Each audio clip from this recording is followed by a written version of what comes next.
Hello everyone, it is Dylan from Yugioh Everything, and welcome to another Top 10 list. This video will be my top 10 antagonists in all of Yu-Gi-Oh! This video is kicking off my Arc 5 Bonanza week, where I will be uploading a top 10 list every day for the entire week in honor of Yu-Gi-Oh! Arc 5 coming to an end. This video has been requested by a lot of people, so I'm really excited to finally make it, and I'm even more excited to hear from all of you and hear what antagonists are your favorites. Feel free to leave your lists down below. I will also do an honorable mentions list at the end of making this list, so definitely stay tuned for that as to why someone may have been snubbed for me. By the way, a character is eligible for this list in my opinion if they were evil for at least 25 to 30 episodes, a movie villain, or were a main end of season villain. This is all opinions, remember, and I really hope you guys enjoy. Let's get right to it. Number 10. Starting off this list is the leader of the Arcadia movement, and that is Divine, or Sayer in the dub. This might be one that not a lot of people have on their list, but I absolutely love Divine as a villain. The guy was absolutely wicked, manipulative, and really had all the traits I look for in an antagonist. I also enjoy the villains who don't sit back and wait for the final duel to take action, which maybe will give away some villains that might not make this list for me. In this case, though, the only reason Divine isn't higher on this list is just that. He had no big final duel, and himself in the Arcadia movement had a lot left to be desired. Divine dueled Rua, or Leo in the dub, and Carly, and he beat them both very easily. He is also responsible for the death of Misty's brother Toby, as well as Carly's death before she became a Dark Signer. I just loved his role in the Dark Signers arc because while you had the immediate threat of the Dark Signers, you also had him and this crazy cult running rampant as well, and rarely do you ever see two evil factions colliding in a Yu-Gi-Oh! Plotline, but that is exactly what happened in this instance. Had he been given proper closure, he definitely would have been higher on this list for me. I still love his ruthlessness and dueling ability, and for those reasons, he just makes this list at the number 10 spot. Number 9. Our first Yu-Gi-Oh! GX villain makes this list at the number 9 spot, and that is Sayu, or Sartorius in the dub. This is another guy who might not make the list for a lot of people, but as someone who loves gambling, not in a problematic way, I absolutely love the concept behind his deck, because that's really all it is. It's a gambling/destiny deck. He led the Society of Light, which almost destroyed the world, and practically did destroy Duel Academy in Season 2.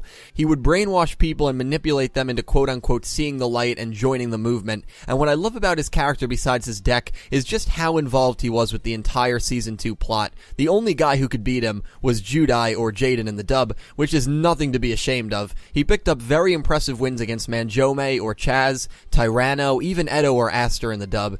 He even remakes an appearance in Season 4 and duels again, which I don't think any major villain has done before, in the sense of being defeated in one season and then reappearing way down the road, and that Season 4 duel was awesome between him and Judai. All in all, between his deck, his ability to lead a group and manipulate others, the fact that he absolutely goes insane at the end of the Edo duel, and his dueling abilities, Sayu makes this list for me at the number 9 spot. Number 8. In the number 8 spot, we have the only movie villain that makes my list, and that is Aigami. Now, if you have not seen Dark Side of Dimensions, I highly suggest you do. Takahashi just knows how to write amazing villains, and Aigami is right there with the villains of Duel Monsters, in my opinion. Of course, it is kind of difficult to say that since we only see him for a movie, and I feel like there was a lot left to be desired with his character, but for only being in a single movie to just make this list is achievement alone. He really steals the show along with Kaiba, and I just love how he is fighting this inner battle of ideologies the entire movie, whether he should give in to hatred after watching Bakura kill his master Shadi, or should actually listen to Shadi and not give in to anger and hatred. It's a Yu-Gi-Oh! Villain, so of course he gives in, and his final form is some crazy, disgusting lizard-looking dude, thanks to the power of the Millennium Ring. His dueling ability is right up there with Kaiba and Yugi, although I do wish he picked up at least one win during the movie. That is definitely a pretty big negative I have about him, but just the fact that he was able to decimate anyone he wants, minus Kaiba because he's Kaiba, with the Millennium Cube really just made you nervous anytime he interacted with anyone. There are many reasons to watch DSOD, and Agami's character is one of the top reasons. He makes my list at the number 8 spot. Number 7. Another GX villain comes in at 7, and that is Yubel. I really enjoyed Season 3 of GX, and when you think about it, every single thing that happened was because of Yubel. I also like how they gave us a backstory with Yubel that linked him or her to Judai's childhood. I still don't know what gender Yubel is, but the wiki refers to her as a girl, so we will too, just for the sake of this video. She just manipulates everything in Season 3, and I love that about her. She was also very involved with the plot. Besides just being manipulative, she possessed certain people and dueled through them. She defeated Ryo Marufuji, or Zayn, using Johan or Jesse's deck. She defeated Amon, or Adrian Gecko in the dub, and she doesn't even lose to Judai. She draws draws with him using Johan's deck. Then the duel does not have a conclusion when they verse each other right after. I thought her redemption scene was actually done really, really well, and she is one of those underrated but really well done villains. She then merges with Yugioh and helps him out in Season 4, which didn't feel strange because, again, the redemption felt very natural, even though she practically killed all of his friends in the previous season. Yubel is one of the better duelists in the GX universe, and the way she was able to dictate everything in Season 3 earns her a spot on this list. Number 6.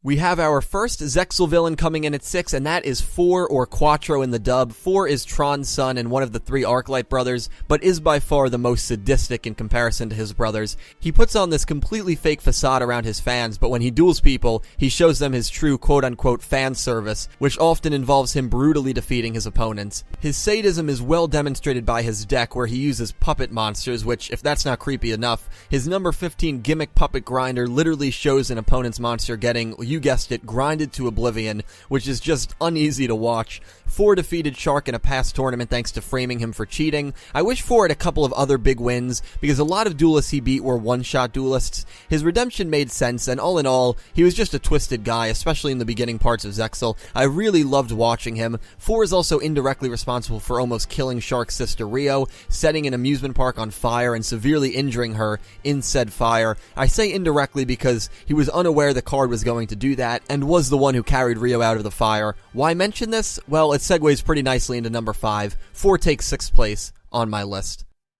Number 5.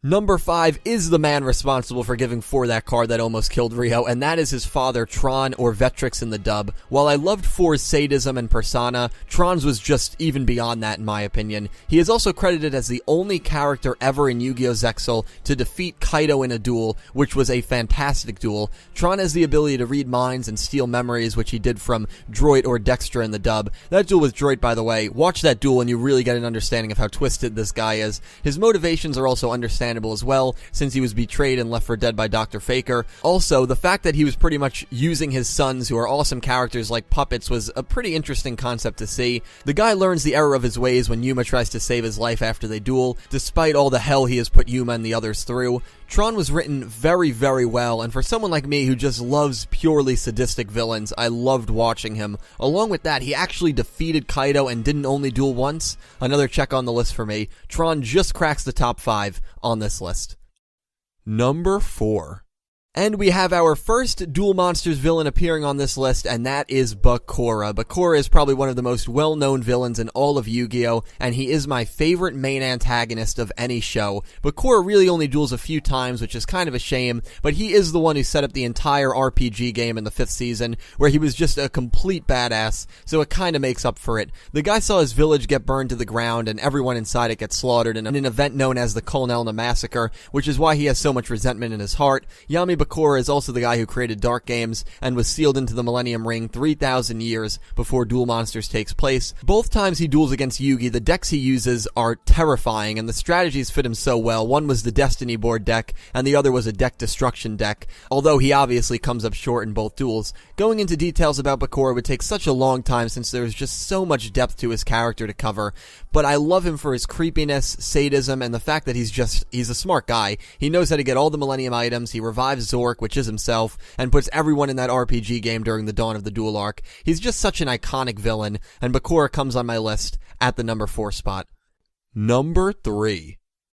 Might as well keep with the Duel Monsters antagonists, and Pegasus is the man who takes the bronze on this list. If you've seen my anime vs. manga analysis that has to do with Pegasus, I'm sure you know I love him as a character. He is the first villain ever in Yu-Gi-Oh! And he truly is a terrifying adversary, probably most known for his Yugi Boy or Kaiba Boy catchphrases. He is definitely one of the most iconic characters from the entire Yu-Gi-Oh! Series. I usually prefer the more unhinged villains, but Pegasus is evil enough where he doesn't need to be unhinged. The fact that he can just trap people inside cards and steal people's souls is terrifying enough. Moreover, the guy picked up very impressive wins before he was ultimately defeated by Yugi. He beat Yami through the videotape, really because the timer ran out, but still technically counts as a win. And then he manhandled Kaiba, who really didn't have a chance in that duel. I don't want to sound repetitive by bringing up points that I brought up in the anime vs. manga video a few weeks ago, so I definitely suggest watching that if you want to know more about Pegasus. But the fact they gave him a great backstory, made him a terrifying and seemingly untouchable opponent, and gave him a few important wins in the first arc, makes him take the number 3 spot, the bronze medal, on this list. Number 2.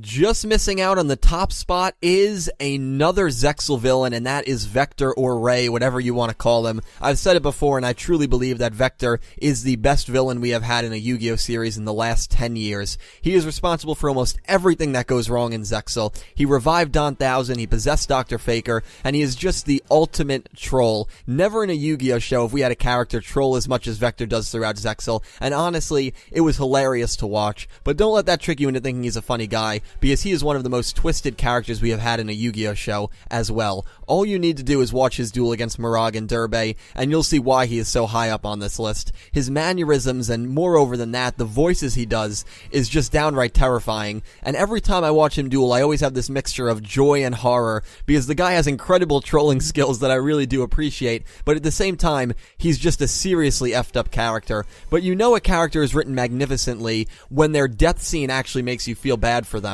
There is no reason you should feel bad for Vector when he dies, but you actually do, at least I did, and that is just so much credit to how well his character was written and executed. Also, let's be honest, watching Yuma get trolled is one of the best things that Zexal did. Zexal had a lot of great characters, and Vector nearly tops that list in my opinion, and he nearly tops this list as well. So Vector is the runner-up, and now the moment you have all been waiting for, the best antagonist in all of Yu-Gi-Oh, in my opinion.